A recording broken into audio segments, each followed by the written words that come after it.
for educational critical review and reaction is the late, great Jordan Maxwell. I keep seeing this Nebuchadnezzar name, pop up in movies and different things associated with Zion. Like the Matrix is one of the famous ones, where the ship they fly around on is called the Nebuchadnezzar, and their city's Zion and all of this stuff. But there's that part in the Bible where he talks about getting people from Israel to come there and work his furnace. And they describe it kind of like a gate. It's kind of like a stargate. And then with further stuff, I found out actually Babylon means literally that, the gate of the gods, or the city, the gate. And then we have Ishtar's gate there. But kind of the sidetrack that I got off of that is I've been watching this show that I watched in the 90s called Stargate. And I realized that they put so many ideas in this show that are now reality. And it seemed like, I know that they had heavy influence from the Air Force as well in that show. They gave them all kinds of stuff because the show kind of revolves around the Air Force there. And I noticed they have everything from the Egyptian gods, and it's the whole premise of the ancient astronaut theory that these gods that were on Earth were not gods more than they were just, biological entities that had better technology than, the lowly peasants on Earth there that they made. And I was going through that, and they call that Stargate, and I thought it was so funny because it's based on that. But I also wanted to get into, the idea that right now we're the last generation of human beings, like real Homo sapiens, if you would, on the Earth. Between, China recently just now admitting that they are, in fact, gene editing babies, so there's a replacement in the natural way. And then there's a large agenda against the family here in recent years, especially towards a certain kind of people in the Western world. They've decided that their time's over for whatever reason. And then I keep coming across the Saturn worship with all of these things, I was recently watching this thing that was talking about how the 16th letter in not only Greek and Phoenician, but also in the Hebrew language is ein or o, and it's represented as I. It's Saturn. So, and then I thought it was ironic because I was watching another show and they were talking about how that in numerology there really is no number past 9. So whenever they give these letters, the digits 1 and 6, you would have to add them, which would be 7, and that's represented everywhere. So it always goes back to Saturn, no matter how. And I was kind of wanting to know what you thought about this plan that seems to be thousands of years old, and it seems to be right now. This is it. This is when they're pulling the plug on it because. And I think 9/11 was kind of a introduction to that because of Columbia there that sits out in the ocean is represented as Sophia in the past, or I keep seeing the same symbology with Hathor or Diana or all through the ancient world. It's the same character. They just keep renaming the names, and she's associated with the owl. And they confuse everybody with all of these symbols, but it's all the same. It goes back to Saturn worship or the sun, and it's these characters. So I'm trying to figure out who these people are, and why nowadays is it that they're pulling the plug on their little plan. And kind of that was a mouthful for you. Yeah, I know. A lot of really highly intelligent people are looking at the same problems and wondering the same thing. There's some kind of an operation being played out here. And we are innocent to it. We don't know what's going on. And somebody is playing a very big game with our life and with the life of this planet. I am not an atheist. Other people may think I am because of things I say.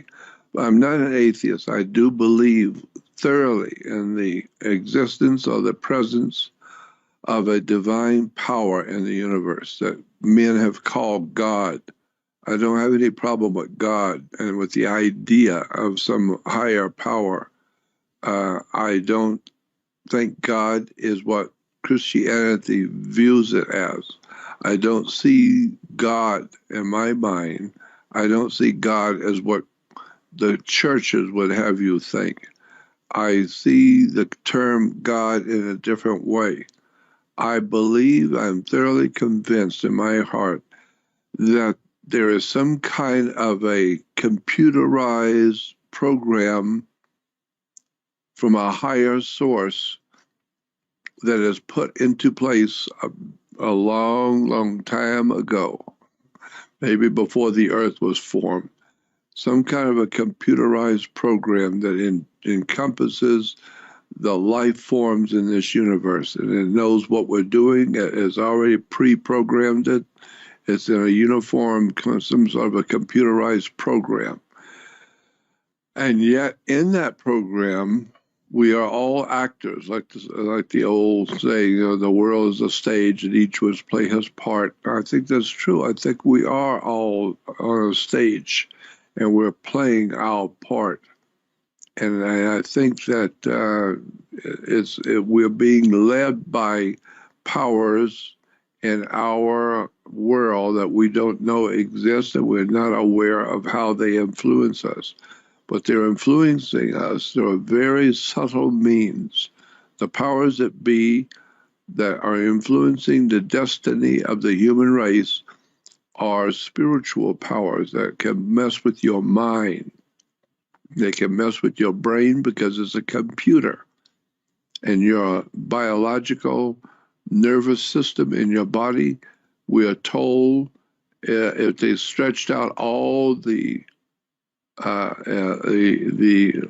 nervous system and connected it one to one, all the nerve systems in your body, it would go for many, many hundreds of miles inside the human body. We just got miles and miles and miles of electrical systems in our system, in our bodies. And it's all connected to a central plugged-in system called your spinal cord. And that spinal cord is connected to the computer. The computer is your brain. And our body is a biological battery. You can run out of energy. We say, boy, we're dead tired. Well, you are dead tired because you have run out of energy. And so when you get to sleep, your body reproduces the energy and you wake up and feel like you're living again. And so I think that there's some kind of a Wi-Fi, for a lack of a better term, some kind of a Wi-Fi system that's connected to the great divine computerized program, where that Wi-Fi can service all of us on the earth. We're all picking up on something. And it can change our minds. All they have to do, whoever is running this system, all they have to do is put within that computer that we humans will all do this, this, or that. And all of a sudden, overnight, we're all just doing something we've been given to do. And we don't know why we all fell into it instantaneously, but it's easy. We just do it. Why? Because that's who you are. You're a computer. Your brain's a computer. And somebody sent a program into you and you've been programmed. So we have a television program, a radio program, and people say, you need to wake up and go with the program, get with the program. I don't want any program. I don't want people programming me.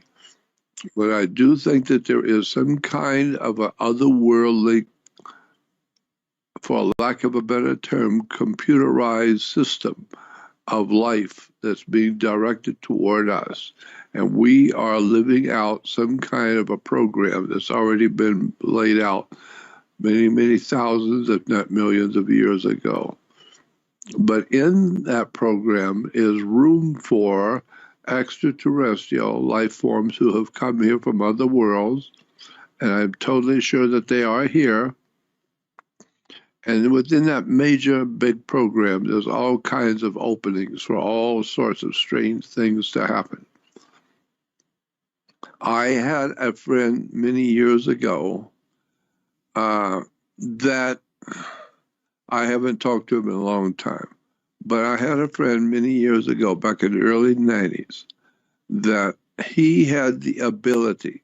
He was very talented, and it was blessed with an ability to see the future. But he was so incredible that he could tell you what's going to happen to you a year from now, and he would give you the date and the day and the hour and where you will be and who you're going to be with and what you're going to be wearing and what that person is going to be wearing and what that person is going to say and what you're going to answer and when you're going to say this and that to that person and they're going to say this to you, etc. And then this is going to happen and that's going to happen. And with that kind of detail, every time he would tell me something like that, a year later, exactly like he said, in the same place he said, in the same place with the same person, exactly the way he said it was going to happen. They said what he said they were going to say, and without thinking, I just answered. And then I remember that's what he said I was going to say. So I'm saying, when I tell people this, most people ask me the wrong question. You don't get to the right answer with the wrong question. People will ask me, well, how in the world does he do that? I said, that's the wrong question. Don't ask that. The proper question is the fact that he can do it. What does that tell you about your personal freedom? You don't have any freedom. If we've been programmed so tightly that somebody who can read that program can go in and tell you where you're going to be in a year from now and what you're going to be wearing and where you're going to be and on what corner you're going to be on and what car you're going to be in and what the person driving is going to be wearing and what they're going to say to you and what you're going to say to them. That's not being able to see the future. That's off the wall, knowing that kind of detail. How is it possible to know that kind of detail? Well, maybe it's because it's part of a computerized program, and there's nothing you're going to do to change it, period. And somebody has had their computerized brain somehow or another has tapped into the Wi-Fi unit and gone down the line for another year in the computer and see what's going to happen. Somebody can do that. And if they have that ability, then we say they can read the Akashic record. They can read the record of the universe and tell you your future. I do know people who had that ability. I don't know if they still do it, but they did have that ability at one time. And I know that tells me that our life is not what we think it is. We are not who we think we are. We're not free. You think you're free to do this, you're free to do that, you're free to do what is in the computerized program, period. That's what your freedom is. So what does that imply for your future? Well, it implies a very narrow path of places you could go in it. And I kind of was already thinking about this idea because, there's a lot of people that talk about what CERN is and the D wave, and basically what that is. They're using those two technologies in combination. The D wave is going down so far into the subatomic level and then using that as a quantum computer, but they're pulling information from somewhere and they can't explain where that somewhere is. And then, like you said, there's so many things that are pretty much, as scientists have admitted, there is a computer program out there that makes everything run, and that's why we have things like phi and pi and all of these constants that are part of the program. I heard you say an interesting thing the other day, though, and I wanted to ask, is it possible that there's multiple programs going on? Like you were talking about, that there's a little bit of room for extraterrestrials to come kind of and maybe manipulate the program. And the reason I was thinking about that is because you were talking about how a lot of people have noticed that the planet Saturn is kind of like a satellite dish. And then, like from a certain angle, it would look like an eye. And so that would be like kind of focusing this program or this Wi-Fi right onto and why it's so important that all of these old people always paid attention and worshiped Saturn, where the information came from. And then now it's to a new effect. Like, I don't know if you know, Elon Musk has just put up, or maybe not, they're not all up, but he plans to put 11,000 uh, microwave satellites to beam constant Wi-Fi down to the earth. And then there's another company that's putting 20,000 of these 5G beaming microwave. It's a whole, the technology is going to be not only coming from your neighborhood, but from space, beamed down right on you. So we're in a bubble of microwave radiation that's programmed with a computer program. So it's constantly sending data, and we know that our body interacts with that. Like you were saying, we're a computer ourselves, and now it seems like they've found a way to cut us off in a way from the program that's already being beamed in naturally to you to be an animal or a human or whatever on each of these planets. You know, you're getting a program that tells life how to unfold, but now it seems like there's multiple parties trying to get their own programming in there, or maybe cut the other one off. Well, I'll tell you one thing. I know for sure. That there's no doubt in my mind at all, because of what I've seen and heard from all kinds of people around the world over the years. I've heard it many times from many people in many countries telling me of their personal experiences.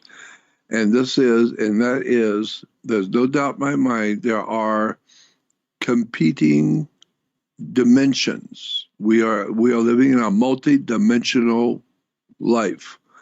While we are living here on this earth every day in our life, there are other worlds of activity going on right here in front of you. You just don't see it. But there are other histories and things which are happening in another world that are happening right here with you.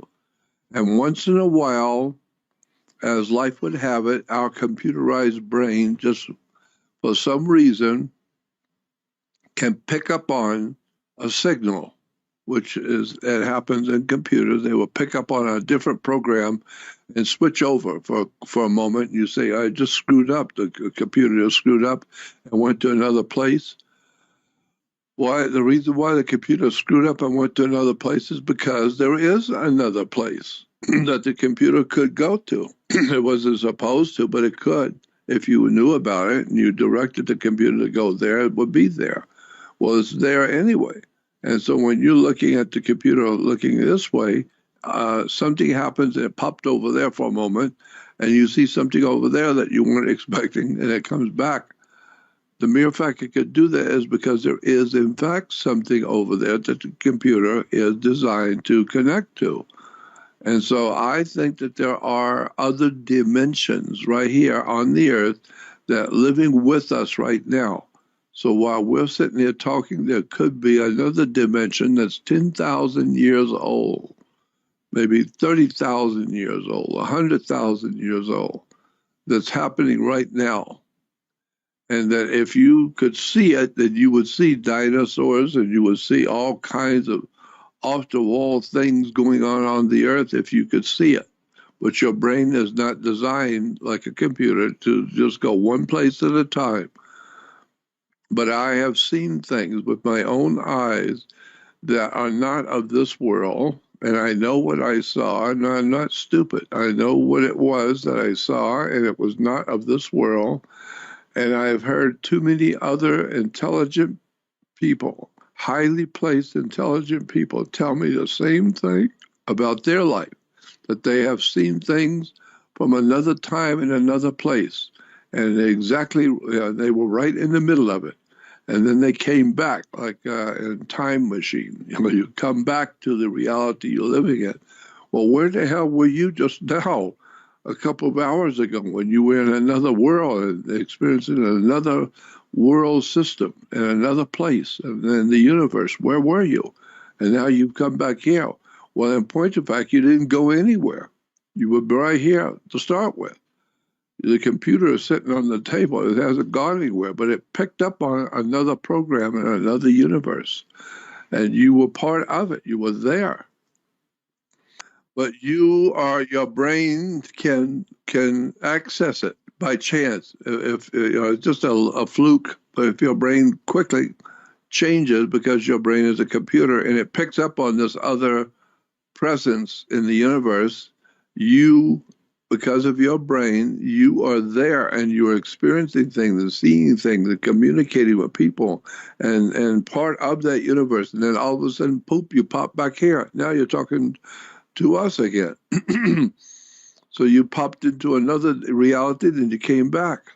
I know that that is absolutely possible. Catholic Church has been saying that, in their opinion, and they're only saying it about Italy, but it tells you what they think of the whole world. And they're saying, and this is coming from this group of people that is involved with pedophilia and all that. They say that half of Italy right now is possessed with some other kind of entity, whatever I guess they're claiming it's demons. But then when you know that they're not really into the upfront Christian religion that they're selling, and that they're actually worshiping other things that have nothing to do with and you think some of these beings that started this, or maybe some of them are biological, but other ones like you talk a lot about how there's groups that worship the moon, the sun, Saturn, and then these groups are kind of the same groups as well. So these are all important things to all of them. But they have these other entities like, when everybody celebrated Saturnella, I guess it was called, in the Roman Empire, and then you had Yule to the north, and they would represent that stuff with like a goat, because a lot of people don't know that there was a goat before there was this Santa Claus character. It was a guy and a goat, and actually he expected gifts from children. And there's a lot of weird art that you could say transmits into Hollywood now, with the obsession of stealing children's energy in all the different ways, without getting into that they believe in doing that. And then there's millions of people that have experiences that are pretty similar, like shadow people messing with them while they're asleep, and sleep paralysis. It's like, that's right, they're there but they're not there, but they know we're here, and they're trying to interact with us, or at least tap into our program. And the headline on Drudge right now is how you can download your soul into a chip, and live forever in virtual reality. And they have this new Church of the AI, and that goes back to what I was saying with this D-Wave. They're getting it in quantum computing. They're pulling information from nowhere, from another place, another dimension, whatever you want to call it. And like you said, all of our technology seems to be going in the direction that it was designed from the beginning to tap into that. Exactly.